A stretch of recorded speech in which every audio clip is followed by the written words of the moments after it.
y'all. Oh, she did the granny voice. Thank you for that. I'll consider that my Christmas present. Merry Christmas. Thank you. From Granny herself. Oh, it's good to have you back. I'm glad to be here. Y'all know who this is. This is Kyrstin. You good? Yep. Holiday shopping? Yep. Lots of it. I think this might come out like right at Christmas. Yeah. Or maybe the week after. Okay. But, you still be in the holiday. Christmassy. Still be in the holiday spirit. Yeah. Either way, when it comes out, you'll be done with all your, shopping and running around. And done. You'll be with the fun part of Christmas. So, anything new?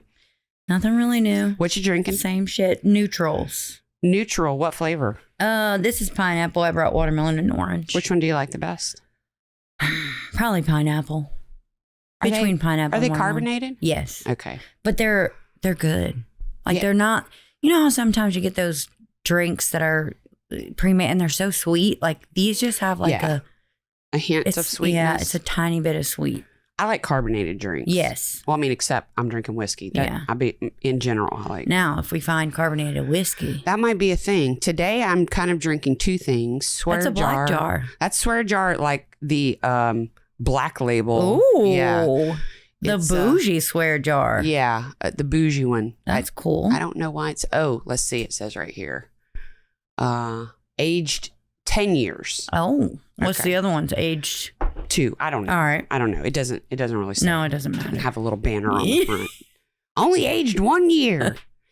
And then because I'm almost out of this, Knob Creek Single Barrel Select Rye. The old Knob Creek. The old knob. Getting the knob on. Mm-hmm. All right. You ready? Yep. Ready. Here we go. The story's going to end in 1995. Okay. So what was going on then? The song of the year, Gangsta's Paradise. Oh. I love me some Gangsta's. Spending most of my life. Yes. Yeah. The Grateful Dead broke Nope. Don't know. Me either. I mean, I know who they are, but I'm not a deadhead, as they call them. Is that what it's called? Well, I ain't deadhead either. Big following. Damn. Of people slightly older than me. They're like a rock group? Yeah. Okay. I guess. I don't know. I hope. I feel like maybe it's, I don't know. I'm not even going to speculate. Okay. Michael Jordan, basketball player, came back from retirement. Okay. 1995. Galileo became the first spacecraft to orbit Jupiter. Oh. I don't even know if I knew that. Me neither. And then finally, the FDA approved the first chickenpox vaccine. Damn. Which I feel like it was way before that. I would have guessed way before They probably were experimenting on humans. They probably were. Like, oh yeah, here, take this. I don't love it. Enjoy. Like when I was a kid, and I think probably Harold has it too, but we had like this. They had this like little gun that gave you a vaccine in your arm, and you still have a scar from it. I've heard that. I don't have any of those. No, you're way too young. They stopped using that. I've heard that though. They stopped using that killer needle. Well, the kids now still act like it's a fucking killer needle. Like you're giving them the epidural needle. Can't even tell them you're going to the doctor. We're going to get ice cream. So they will be hyping themselves up the whole way there. Wait, this is the doctor? We're having ice cream at the doctor? Yep. Surprise, motherfuckers. There's a community. You're getting a shot, PJ bitches. Coffee's inside, too. All right. This one's from New Orleans. Cool. NOLA, as we call it. For those of you who are from around here, y'all know we call it NOLA. But anyone who's not, New Orleans is also often referred to as NOLA. Or the 504. Or the 504. Yep. So first I want to tell you, we're not going to start off in New Orleans. Okay. I want to tell you about Antoinette Renee Frank. She was born April 30th, 1971. All right. 3 years younger than me. Mm-hmm. She was born in Opelousas, which is, for those of you who don't know, a small town in the center of Louisiana. Yes. Opelousas is a nice little town, you know. She grew up there. She was a quiet kid. She was a loner. She was pretty much invisible to her teachers and classmates. That sucks. Yeah. She was an average student, and she didn't participate in any extracurricular activities. She was just a mid girl. What's that mean? Like middle of the mall, like Like, you're not great, but you don't suck. You're just right in the middle. Yeah, she was a mid girl. Yeah. So her home life was shit. Okay. Her mom left when she was very young. Her dad was a Vietnam vet with PTSD. Yeah. And he was an alcoholic. Beautiful mixture. Yes. So he wasn't around much, but when he was abusive. Right. It was rough. Well, she tried to put her past behind her and focus on her future. And what she wanted to be was a police officer. Really? Okay. All fucking in. She was obsessed with it. Yeah. To her, the job represented safety and protection. That's probably something she never felt. I was going to say that may have been like her thought of like, okay, well, if maybe we get the cops involved, like that'll be safe for me. Yeah, I get that. Yeah, but you're always afraid to get the cops involved as a kid. Correct. After high school, Antoinette began volunteering at her local police department as a clerk. Okay.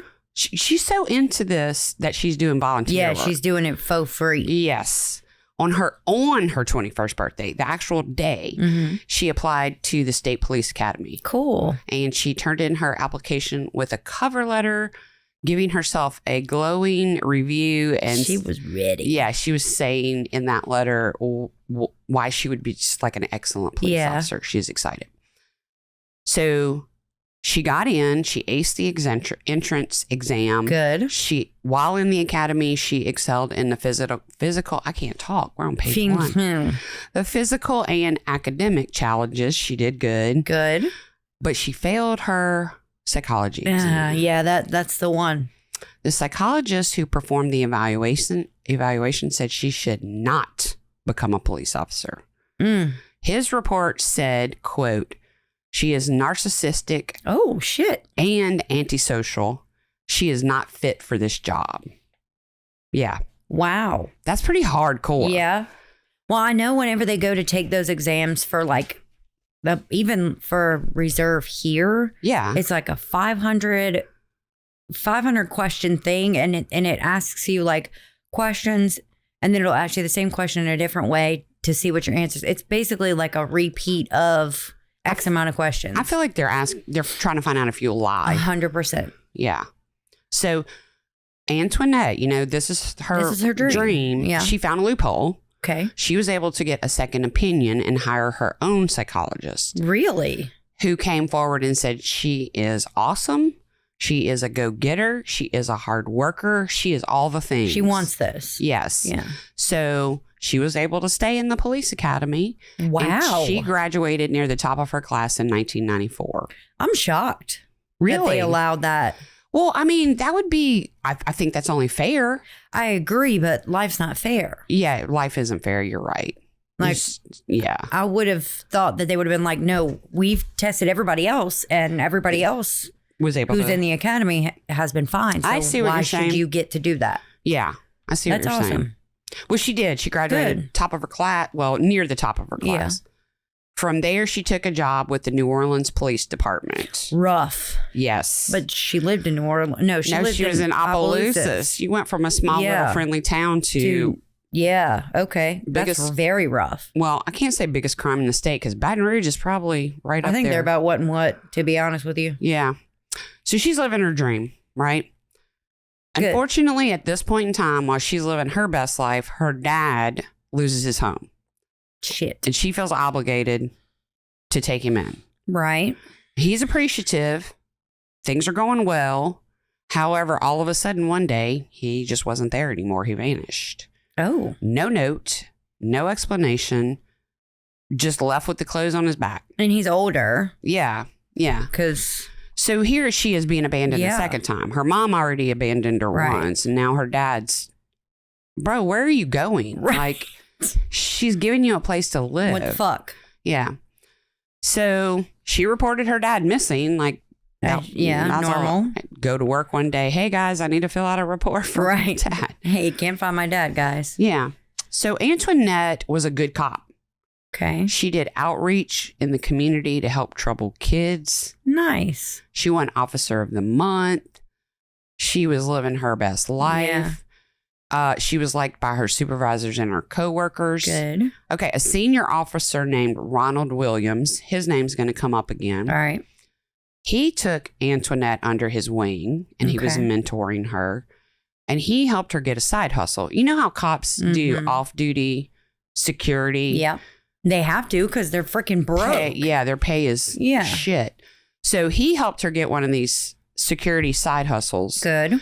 At a restaurant that he was also doing security side hustle at. That's nice. And it was a Vietnamese restaurant called Kim On. I'm going to have a lot of Vietnamese names in the story, and I'm going to do my very best. Okay.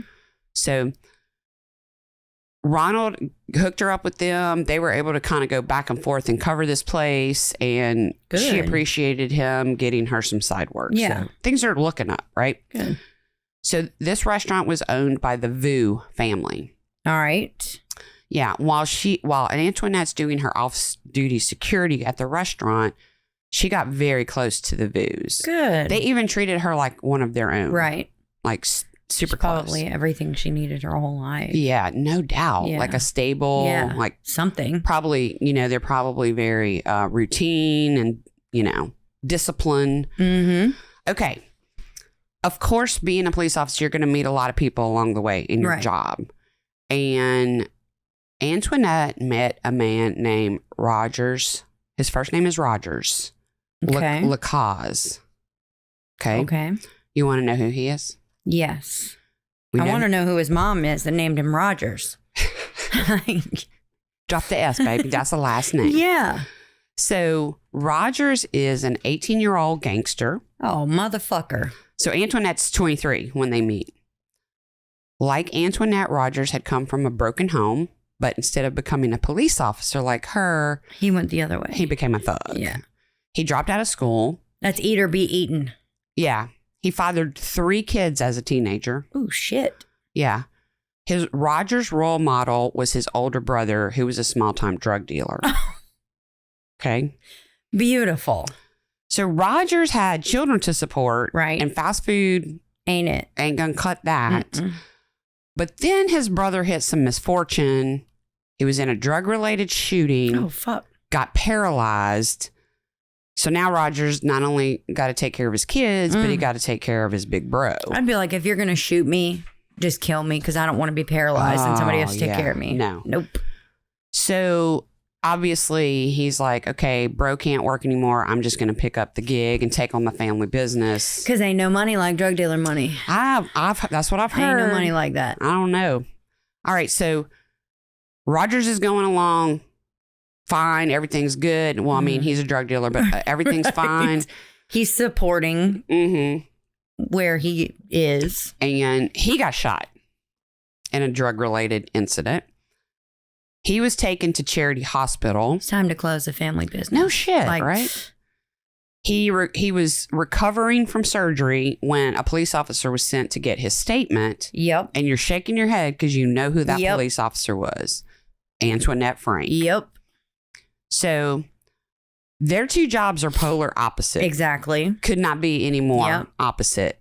But they felt a little something. Love at first sight. Between them. Yeah, they were attracted immediately. So we have an 18-year-old crack dealer. Fuck. Who's in the hospital because of drug-related shooting. And right across on the other side of the bed, we have the rookie police officer who's assigned to his case. Yeah. This is like a TV movie. 100%. This is like made for TV movie. 100%. Right, but they bond. There's more than just a physical attraction. For Antoinette, she looked at this as a chance to reform Rogers. I went, this is what I wrote. Oh, ladies, you cannot change a man unless he wants to be changed. Never. So once Rogers got out of the hospital, he and Antoinette started dating. Oh, shit. Oh, no, girl. Part of Antoinette's attraction. Can you imagine the Christmas party? You mean she don't have no family to go to a Christmas party. The work Christmas party. Oh, shit. Like, oh, yeah, y'all remember him. Oh, I'm going to tell you a little bit about work. It's going to get good. Oh. Okay. Part of Antoinette's attraction was the bad boy persona. Right. And she knew it was wrong, but she couldn't help it. She finally gave in to the physical side a few weeks after dating. I would have expected the physical side to happen jump more than a few weeks. So the bow chicka wow wow is putting her job on the line. Oh, fuck. Like she literally can lose her job. She's an addict at this point. She's completely obsessed. Addicted to that dick. Yes. He throwing that D all over the place. Girl. All right. So she wanted to keep the relationship a secret, and she was able to do that at first, but she couldn't stay away from him long enough to like keep it a secret. Bro. And she started meeting up with him while she was on duty. At some point, he started riding along with her to calls. No. Yes. He was riding shotgun. Oh, fuck. Yeah. What the? Are you that stupid, bro? I mean, there's so many ways this, like, people could see this and say, well, she's now selling drugs. She's a crooked cop. Out of her car. Yeah. She, like, why would she? I don't know. Anyway, rumors started. Right. Duh. In early 1995, after only a few months of dating, things were heating up, and Antoinette wanted to take their relationship to the next level without the risk of losing her job. Girl, you can't have your cake and eat it too, girlfriend. He riding with you in a cop car. How much? What higher level are they taking it to? You're talking about a top tier drug dealer who's taking on his brother's beat, which was probably great and grand. Yeah. And you got him in the front seat. Yeah. Of your patrol car. Yes. All right. Let's go to March 4th, 1995. Okay. 1:55 a.m. Okay. NOLA police received a 911 call reporting a crime in progress at a restaurant. The restaurant was the one the Vu family owned. The call was dispatched at first as an armed robbery, but then while the officers were en route, it was changed to a 108. Officer needs assistance. Oh, damn. Like officer down. Okay. Kind of thing. So, I mean, police were already en route. They get on the scene. They get to the restaurant. 2 women are running out of the restaurant. One is a young Vietnamese woman. Right. The other one they recognize immediately. It's Antoinette. Okay. Okay. And the officers go, where are they? And Antoinette replied, they're inside. And they told her to stay outside. She's a cop. Why y'all? But is she's not in uniform. I was going to say, was she doing her security thing? Nope. She was off duty. Oh, shit. No.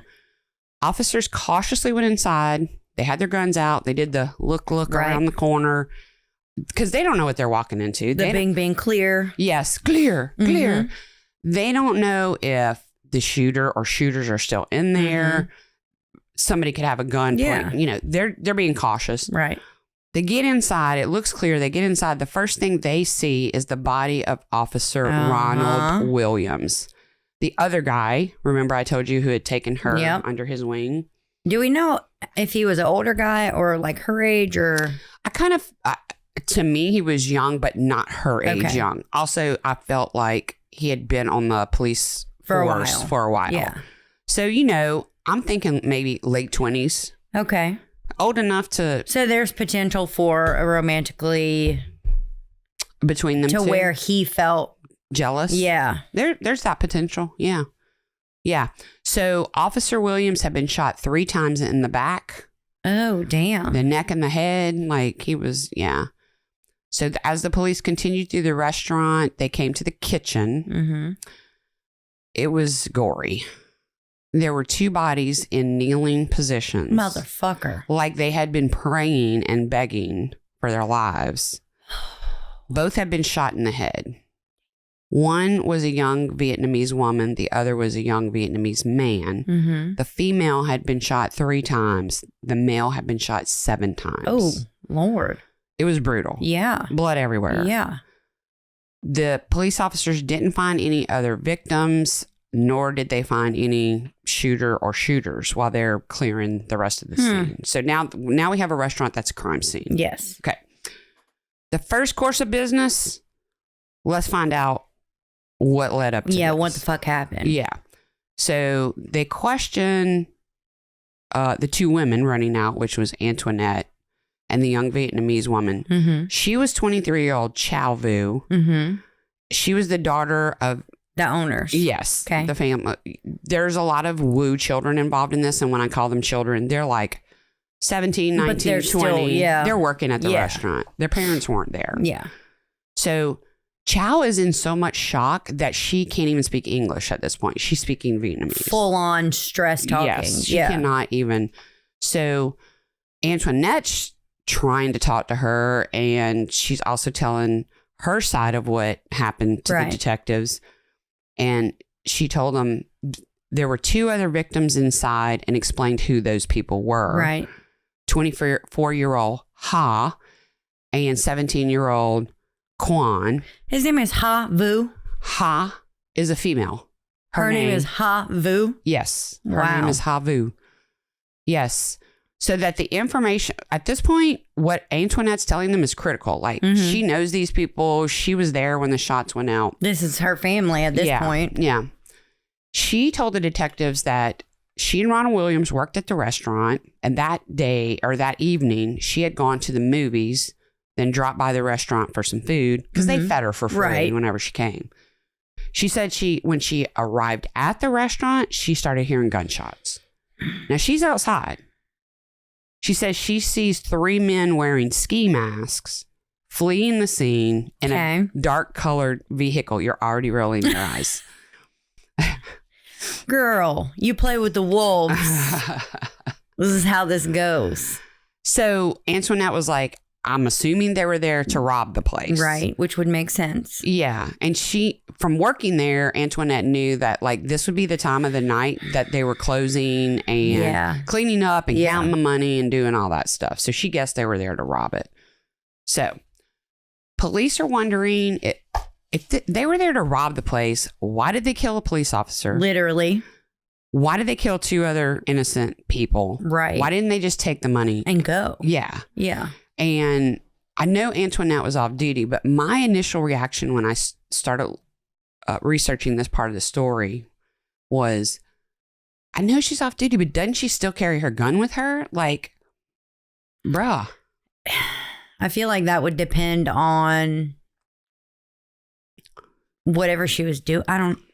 Who knows? Because maybe wherever she was before had a gun policy and it wasn't like at the movies or something whatever. like that. I don't know, but why didn't she try to intervene, stop the guy? Well, you know why. Why didn't she call 911? Yeah. She also had her police radio on her. Now, you cannot tell me you got your police radio and on not you your gun. And you don't have a gun. Yeah, that's sus. If you're listening to shit going on and you might need to go assist, you're going to have your gun. Yes. She did not even use the radio to call headquarters about this. Because if she would have and said an officer had been shot, it would have been a whole different. It would have been a boatload of people showing up at that scene, not just 2 police officers. When these guys are doing this detail at the Chinese place, Vietnamese place, they're not like active on duty or anything like that. They have their uniform. Okay. On. Yeah. Oh, so it's like a detail. Yeah, but they're not assigned to it. They're working as a cop off duty. They have their uniform and everything on. These people are paying them to be security. Okay, so like a detail. So it's definitely like... Because Lamar, like the places around here do that. Intimidation thing. You know, like I'm going to... If criminals are coming by and they see the cop in there, they're more likely to go to the next restaurant and rob it. So, yeah. So, and apparently the Vus were, you know, they were using either Ronald Williams or Antoinette. And that was it. But they were using them. It felt like and seemed like constantly. Yeah. As much work as they could take. Yeah. So, okay. Remember, Chow is speaking Vietnamese. Right. Well, Antoinette wouldn't leave her side. She's trying to calm her down. She's trying to get Chow to talk about what happened. Right. And Chow finally looked at her and said, "Don't you know what happened? You were there." No. She told the detectives that Antoinette was lying about what happened that night. You knew it. Shocker. You knew it. Shocker. Okay. So she's looking sus. She's looking super sus, and the fact that this family trusted her, and here we are. Yeah. So the detectives are like, "Hey, Antoinette, can you come down to the station? We need to make a formal, statement." Yep. And hey, why would Chow say you were lying? That always has to be super weird for them to be like, "Okay, we believe the other person, so Well, you're going to have to come get questioned. I don't know that they believe Chow. But protocol. They have to look at all of it. Okay. And they're taking her down for a formal questioning, but she's not under arrest or anything like that. They're just taking Antoinette down for questioning.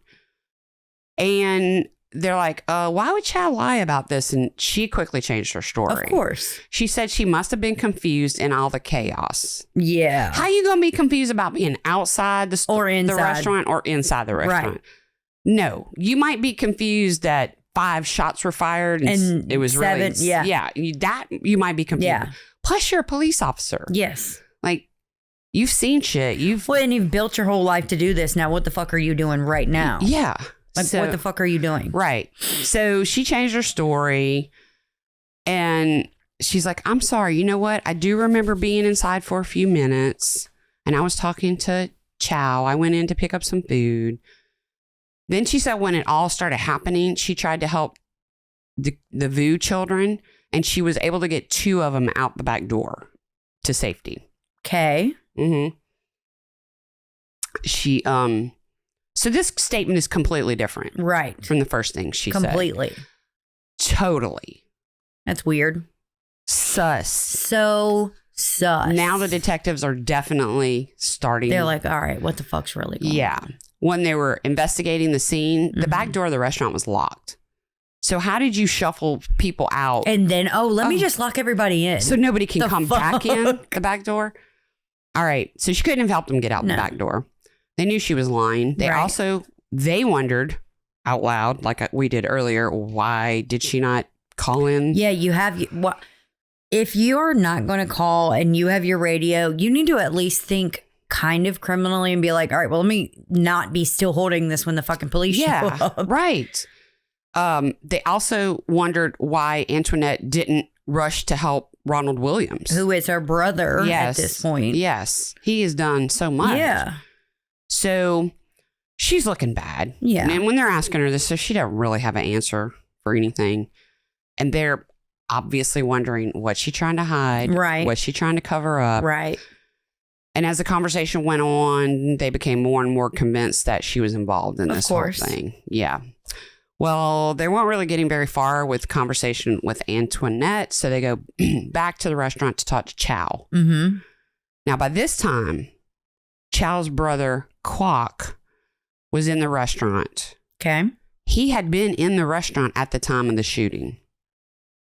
He was able to get out, and we'll go into that a little. Yeah. But now he's back at the restaurant, and he's ready to talk. And he told the police that he was the one that called 911. Oh. Yeah. Kwok and Chow Vu proceeded to tell the police their version of what happened that night. All right. So, you ready? I'm ready. It was 1,000% different than what Antoinette told. I'm sure. She said there were 3 masked gunmen. Kwok said there were not 3 masked gunmen. There were only 2 shooters. Neither one had a mask, and one was Antoinette, and the other was Rogers Lacaze, her thug boyfriend. Lil Thug Nasty. Mm-hmm. Lil Thug Nasty. Shit. Here we go. So, a police officer. Was she that stupid? You're that. Bro. Come on, you're not that fucking stupid. Well, we'll get a little bit more. Like. Well, you're only getting her side of the story right now. You're only getting her side of the story. Any side of the story. If you know these people and you're going to go rob them or whatever the fuck you're going to do, you need to cover your identity because these fucking people know you. Agree. Stupid. Yeah. The police were having trouble believing that one of theirs had created the scene. Of course. But Kwok was late and Chow were laying it out for him. They have to take it in like that. So we know she worked as off-duty security person at the restaurant. The Vu family treated her like he called it an honored family member. Right. Okay. Kwok and Chow went on to say Antoinette was acting really strange that night. She was not on duty. Ronald was. Okay. But she had come in. To get free food. Probably. So they said earlier in the day, Antoinette had called and asked if she could work security shift that night. Okay. And they were like, no, Ronald's already here and he's going to take that shift. So later, Antoinette and Rogers stopped by the restaurant to have some dinner. Okay. They ate in the restaurant. Like, this wasn't just, let's get something to go. They sat down and ate in the restaurant. And they left. They said, we're going to the movies. All right. Okay. According to Kwok and Chow, Antoinette went back to the restaurant a little after midnight. When she showed up, she seemed nervous. She was like, sketchy looking around. The restaurant was still open that late. Yes. Okay. Yeah. It's a happening Vietnamese restaurant. All right. She's kind of darting around and tweaking. Yeah, she was geeking and tweaking. Yeah, she was. Give me the food. Right. They were like, we thought you were going to the movies. And she's like, I changed my mind. And she just acting really weird. So she left again. Okay. A bit later, Chow went to get the keys to the restaurant to start locking up. And the keys were not hanging where the keys always hung. All right. So she's like, what the? Which one of you knucklehead siblings? Who's got the damn keys, you idiots? You know a nice little Vietnamese girl isn't going to call her siblings assholes. Mm-mm. But they couldn't find the keys, but whatever. They I guess, got another set, locked the door. Right. A little after 1 a.m., Kwok and Chow took the cash from the register, brought it to the kitchen. That's typically where they counted it and did that. Yeah.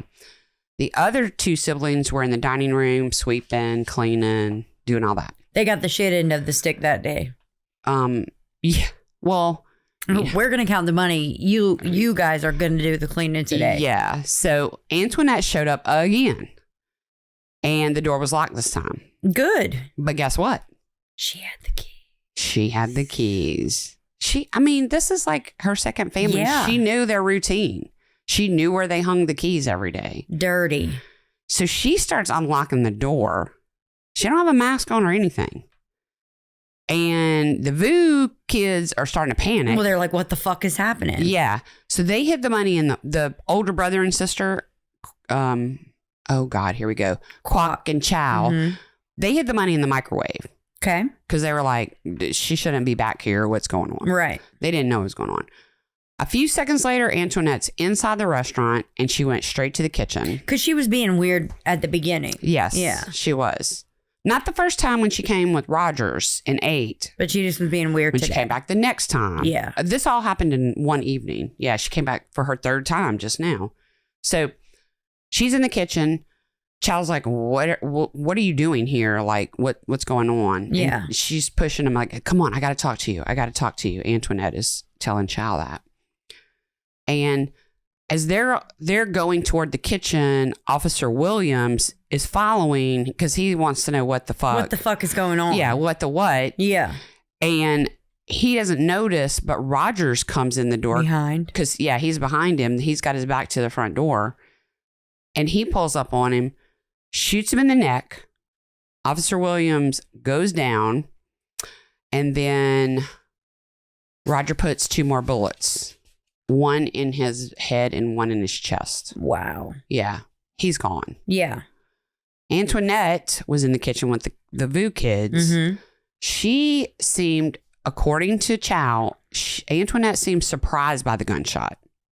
Like, she wasn't expecting it.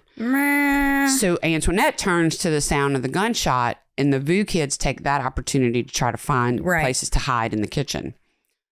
So at this point, Antoinette and Rogers are both in the kitchen. They both have guns.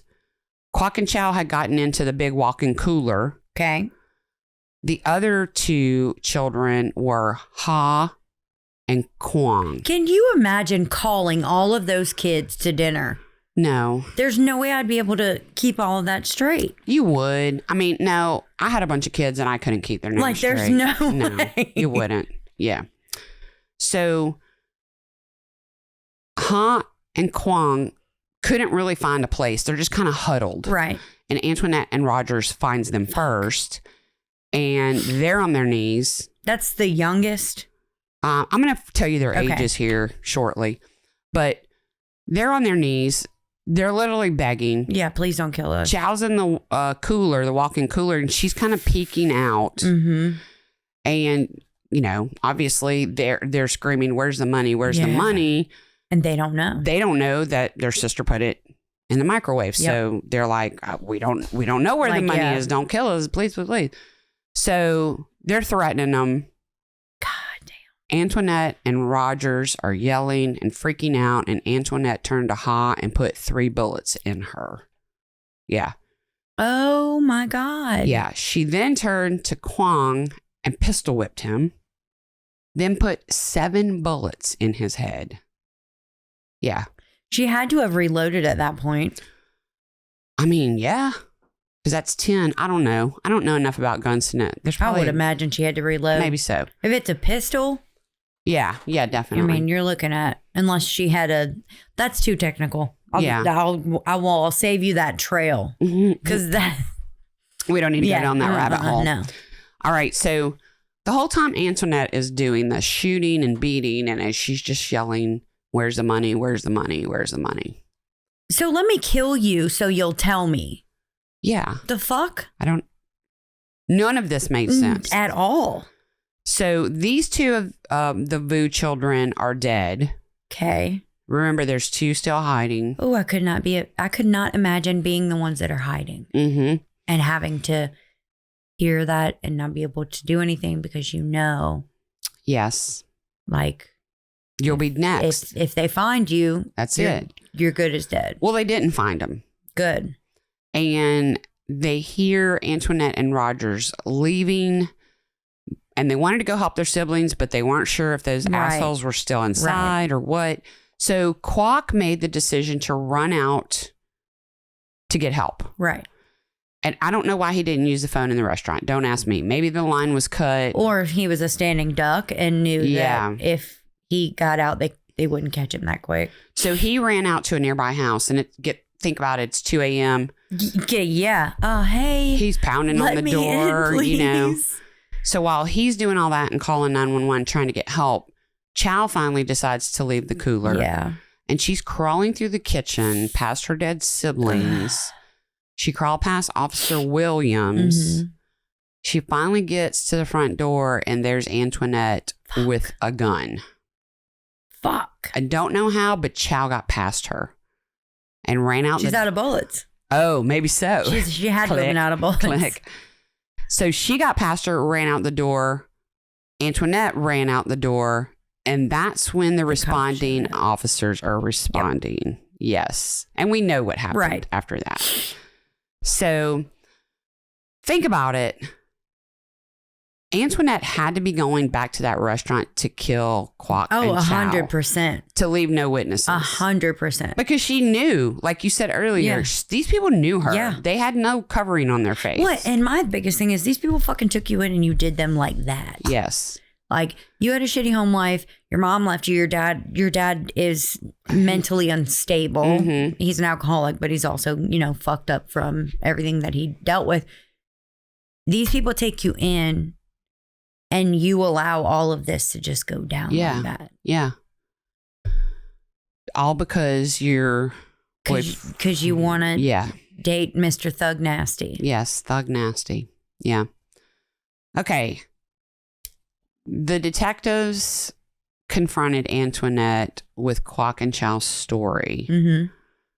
And I just picture her being like, So, see what happened was... Didn't I tell you I saw the Vus being murdered in the kitchen? I must have forgotten about that part. That I was standing right there and watched. What could she say at this point? For real. So she insisted that the robbery was Roger's idea and he forced her to participate. You got me fucked up. Girl. I know you lying, girl. You can't tell me you're a cop with a gun. Be smart, bitch. If you're going to do some fucking stupid shit like this, be smart. You can't tell me a man is going to make you...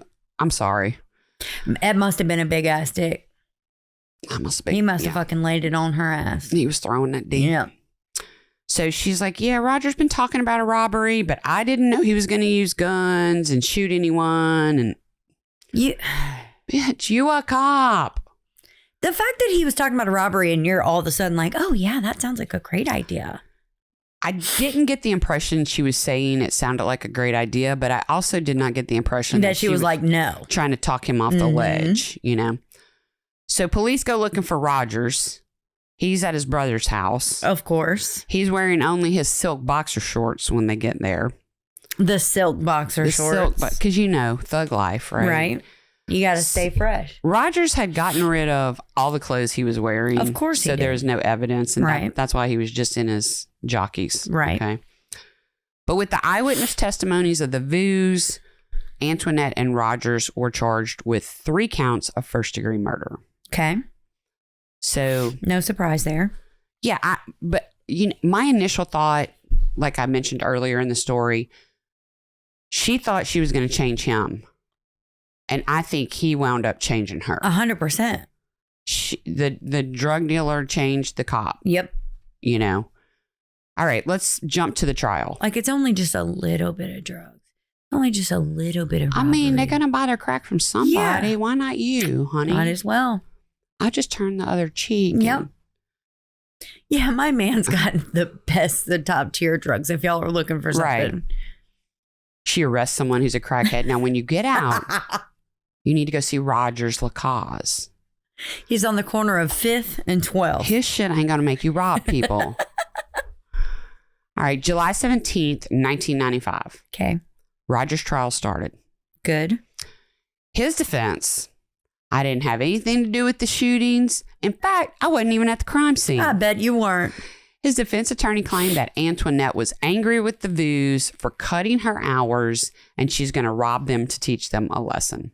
That it's all her. The prosecutors called Kwok and Chow to the stand and they recounted their events of the story. And then in the meantime, between when this happened and the trial, the prosecutors found some new evidence. All right. Officer Williams, his wife called the police and said about 2 weeks after the murder, someone's using Ronald's credit card at the gas station. Oh, motherfucker. So they went to the gas station. They got the cashier, put the cashier in a lineup, looking at a lineup, and she picked Rogers out as the person who was using the credit card. Okay, again, how fucking stupid are you? Yeah. So, I mean, here's the story. Here's the case. Jury's out. 90 minutes. They come back. Guilty of first degree Guilty as a murder. motherfucker. Yes. He was sentenced to death. Good. Okay. Antoinette's trial started on September 5th, 1995. Now, remember, she admitted to shooting the Vus in the kitchen. That Rogers made her do it. The defense said that Antoinette's original statement was false and given under duress. She did not do that. The defense also told the jury there's no physical evidence tying Antoinette to the scene. Oh, there's not. There's just a testimony of the Vus and nothing else. And they hated her so. I know, right? Like they're literally their 5th child. Right. So September 12th, the jury was sent out for deliberations. It only took, are you ready? I'm ready. 22 minutes. Wow. For the jury to decide that she was guilty. Thank God. That's what I'm talking about. Y'all like, amen. Let's take a vote. That's what we want. That's exactly how it was whenever I went. I was a jury member for the murder case in Ascension Parish. I wish. No, you don't wish because it's like literally it's not that fun. I was expecting it to be, but that's how I would feel. This guy was guilty. He did it. We had his confession to the police on tape. They played it in court. We went in. I feel like that's such a waste. We went in. We were all like, okay, take a vote. Guilty, Boom. guilty. Literally 5 minutes. And then we're like, I think that's too quick to go out and tell them that so let's fuck we're off for a while. condemning this man to death. Yeah. So we literally waited about 20 minutes. Everybody scroll on TikTok for a little bit. I don't think we could have our phones in there. Oh. I don't remember that. Mm-mm. Oh, yeah, because you can't bring them in for court. Okay. So Antoinette's guilty after 22 minutes. Mm-hmm. She receives the death penalty. Was she guilty on all 3 and he was guilty on all 3? Yes. Okay. All 3. Good. This seems like the logical end of the story. Yes. It is not. All right. I can see you have more pages. About a month after these 2 were carted off to jail, a family was already renting Antoinette's old house, which she was renting. It's a rental. It wasn't like she owned it. They found a skeleton in the crawl space. Oh, no. I know who it is. Ooh-wee. The skeleton had a bullet in its head. Girl, I know you lying. I am not. So Of course. Who do you think it is? The dad. Yes. Where was the skeleton? In the crawl space. So to me, that's like, you know how some houses are raised a little bit off the ground? Yes. That's what I would consider the crawl space. So it's in New Orleans. Yes. So my mind immediately goes to like a crawl space in a basement of like a 2-3-story house. No, because you can't have a basement in New Orleans. Yeah. Yeah. I think it's that little space under the house. So again, how stupid are y'all? You hear stories like this. Fucking stupid. But you also hear about the neighbors complaining about the smell. And that never was, not in that New Orleans. never came. Oh, you're right. Not in New Orleans, girl. Smell it is. I love my New Orleans people and I love visiting there, but when like some parts are dank and rank. It smells like piss and vomit. Yes. Yeah. Okay. So everyone's thinking it's her dad. God, can you imagine? Just like you. We know her dad mentally abused her, right? Well, come to find out he had also sexually abused her. Fuck. Now, I do not have any deets. I do not know if that was just her saying this, but it kind of seemed to me like they kind of went back to her childhood and maybe found something about this so that it really did. To justify. I really think that she was sexually abused by him. Not like she's just like, oh yeah, he did this to me and that's why I killed him. Right. Yeah. Now the skeleton was never positively identified. Really? But I think we can assume. Right. Without worry. All arrows point to dad disappeared. But what's weird about that is she reported him missing. Yeah. Well, you got to, because if something happens later and you're, I told y'all he was missing. I guess. If they find the body, I reported him missing. Yeah. I couldn't have done it. I reported him missing. So the prosecutors didn't pursue the case with at all skeleton because she was already sentenced, getting the death penalty, and it wasn't like he had family members wanting resolution. Nobody was worried about him. Yeah. So I think overall, Antoinette either had two totally different personalities, like split personality, Dr. Jekyll, Mr. Hyde, or she was just a really good actress. That's possible too. But the split personalities make sense because of her psyche eval at the beginning. Oh, yeah. That makes more sense to me. I don't know what the final reasoning or how she never said, oh, I was putting on an act this whole time. I'm not really a nice cop. Yeah. I'm psychotic. So I looked up to find out where they are now, since it's in our state. Roger Lacaze appealed. And in 2017, his death penalty sentence was changed to life in prison without parole. Shock. Yeah. Antoinette, however, is housed at the women's prison in St. Gabriel, right around the corner. Right here. And she's still on death row. And from what I could tell, she's the only woman on death row in Louisiana right now. Only one just sitting there. Yeah. That's wild. Story about Antoinette Frank and Rogers Lacaze. Damn. So here's where I went. WDSU.com, LADPS, mycrimelibrary.com. And then I also watched, I like Snapped. Yeah, it was about to come out of my mouth just now. But she wasn't the one, it's usually women. Yeah. This was Snapped Killer Couples. Season 5, episode 8. It should be called Murder at First Sight. Love and Murder at First Sight. There you go. How'd you like that one? That was a good one. Thank you. Never heard it. You're going to tell me some funny shit now? Yeah, I just have the one. Oh, tell me. I'm the worst. But the one that I looked up earlier wasn't, like, I started reading it when I got here and it was shitty. So I have the one, which is comical. It's Christmassy. Because I was trying to find us a Christmassy. So this one is shooting mistletoe, ? William E. Robinson of Georgia was arrested for opening fire at a sprig of mistletoe outside of a shopping mall. So he fired at mistletoe? Yes. He does not want to kiss nobody. No. Okay. He didn't want to hurt anyone. He was just upholding his favorite Christmas tradition. What? Every year I go somewhere to get some mistletoe to decorate the house. I get some of my friends that can't get mistletoe. Like all of a sudden you just can't get mistletoe. The best way to get it is with a shotgun. But wait, is he actually getting it out of a tree? Because if you're getting out of a tree, I could see that. But if he's like at the fucking mall trying to shoot down some mistletoe. That's what it seems like. Okay. It says, the spirit of giving, Terry Trent of Ohio, just loves the holiday season. It seems like he wanted to do something special for someone. The 44-year-old man, high on bath salts. Oh, God. Broke into a Dayton home and began putting up Christmas decorations. Then he sat down and watched television until the 11-year-old boy who lives there discovered him. What do they call the crime? Burglars brings things to the house. The violent ornament bandits. Then they have another one. No, I'm sorry. That ended. The next one is the violent ornament bandit Ruth Wagner stole a Christmas ornament at a craft fair she attended. Oh, hell no. Girl, don't start stealing shit at a craft show. The artisan, I guess that's whoever made it. That's correct. Chased after her. Instead of giving up, Wagner stabbed the guy in the arm with the ornament.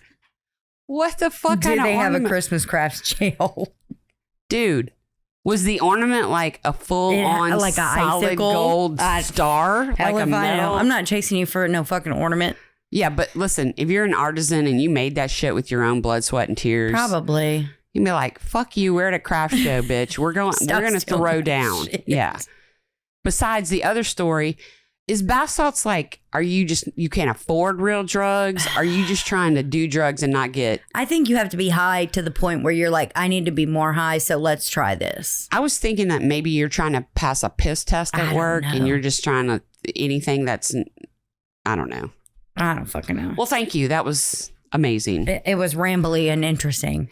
At a Christmas craft show, yes, indeed. Yeah. I've attended many a craft show. I love a craft show. Yeah, I do too. Yeah. I just like to peruse and walk around. I like to find unique things. But you know what? A lot of times they make unique things at those and you're just like, oh, what a great idea. Yeah. Yeah. And I'm like, I need to have it. Yes. $600, no, ma'am. $5. Yeah. That's the kind of craft shows I go to. Yeah. So thank you for being here. You're welcome. Harold, thank you for camera switching. He was so quiet. He was very quiet. Thank you all. I hope you all have a wonderful holiday season, a very prosperous and happy new year.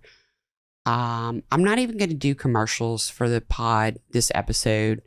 We're just going to be thankful and tell everybody we love them and tell your mom and them to listen. And we're going to let Zydeco Mike take us out. Bye.